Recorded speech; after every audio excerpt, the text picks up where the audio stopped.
Okay, good morning, guys. It is Tuesday. I just want to cover the week slash yesterday and today's starters, what you guys have been working on this first half. It is the week 3 here. We are working our way into our next month. Monday, yesterday, we had a Google Meet. Some of you joined, some of you did not. I urge you to please join these meetings. We will have another one on Wednesday. I am probably going to shift that time, and that is because some people were just waking up at 9:30 to 10 o'clock. So I will shift that. Let's plan to shift that to 10:30 to 11. Okay, so we'll do that 10:30 to 11, and we'll go over any questions here. I'm just going to change that up here. So here we are. Let's go over these.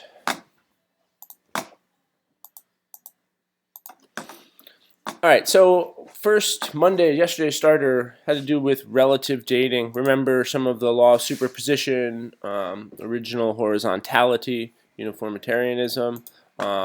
Basically means that past processes continue to work. Older layers are on the bottom, younger are on top, and if any layer cuts through, it is younger than the layers it displaces. So the youngest is going to be either the layer that cuts through all of them or the top. That would be 3, because 3 cuts through every layer, including 7. And then law of superposition says we follow from the top down and look for any cross-cutting relationships. So 7, 6, 5. We see Y here. This is an unconformity. That is a gap in geologic time due to erosion. So Y. And then we notice X is this fault. It cuts through all 3 of these layers. So Y, then X, then 8, and then 2, and 1. And I apologize, I'm trying to write with my mouse. What specific rock do we call layer 2? So layer 2 is right here. And if we look, the pattern is similar to shale. In our reference table, the shale is alternating. Pattern down here doesn't really alternate, but for number 1, we should have shale. What layer is it? What type of rock is it? Is sedimentary. Horizontal layers such as this is a textbook indicator that it was deposited through deposition, compaction, and cementation. Deposition meaning putting down sediments. And if layer 8 were to undergo contact metamorphism, what layer would it become? So we're actually looking right here, right along this boundary between the intrusion or extrusion and limestone. So according to your reference table, there's always 2 possible answers. One is always going to be limestone. Okay, so not limestone, sorry, Hornfels. It is limestone. Hornfels is one possible answer, and that's always an acceptable answer. And then limestone would become marble. Limestone is the parent rock. Good. Yesterday, most of you guys started to work on this. I still am missing some geologic time projects. Please get that done, and keep working on those review questions. That's the only thing we have today. Keep working on the review questions. There's a Google form I'll show you. Let's take a peek at these questions. We're talking a little bit about absolute dating here. So first things first, remember that this represents 100% of a radioactive sample, such as carbon-14. And every half-life, half of it breaks down. So 100%, after one half-life, half of it becomes the decay product, stable. That is what this looks like. 50% stable, 50% still radioactive. This is one half-life. I'm going to abbreviate it HL. Now we have 50% here. This box that I'm drawing is radioactive. This is the only box that can decay. So after another half-life, half of it decays, and that becomes the product down here. So this would look more like that. We now have 25% of the original radioactive material and 75% of its stable daughter product. This would represent 3 half-lives, and that is because originally, if we think this quarter looked like option D. If we cut half of that, it would become stable. There's our third half-life. All right, 11 and 12, and just talk about the rest of the week here, guys. Evidence that the fault is younger than the basalt intrusion here. So first, it cuts through the intrusion. Okay, the intrusion is separated or broken.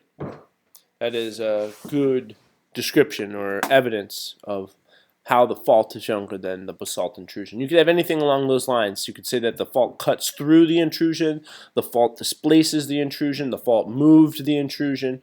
Something that indicates the fault was there after and shifted that intrusion or cut through it. Now, based on the cross-section, list basalt, limestone, and breccia in the order in which they formed, which means they're looking for the oldest because it formed first, and then the youngest is going to be last. So here are the actual, we've got this intrusion, we've got this breccia, and this limestone layer. So what's the best order? Well, first, if we're looking at this, we can probably tell that this intrusion altered the breccia and the limestone. So it must be the youngest. So we'll put the basalt at the end because it is the youngest, and that's what we're looking for. And then the oldest would be the first thing that happened, and because it altered both layers, we're just going to use the bottom. Older on the bottom. So limestone is the oldest. And then after the limestone layer, we saw the deposition of breccia. That is a B. Trying to work on this desk here.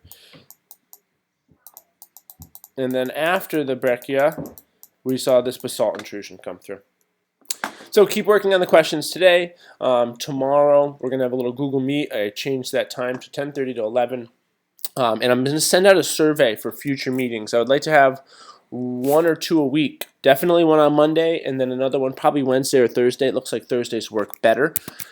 So make sure you do that as well. All right, so that is the agenda for this week for the most part.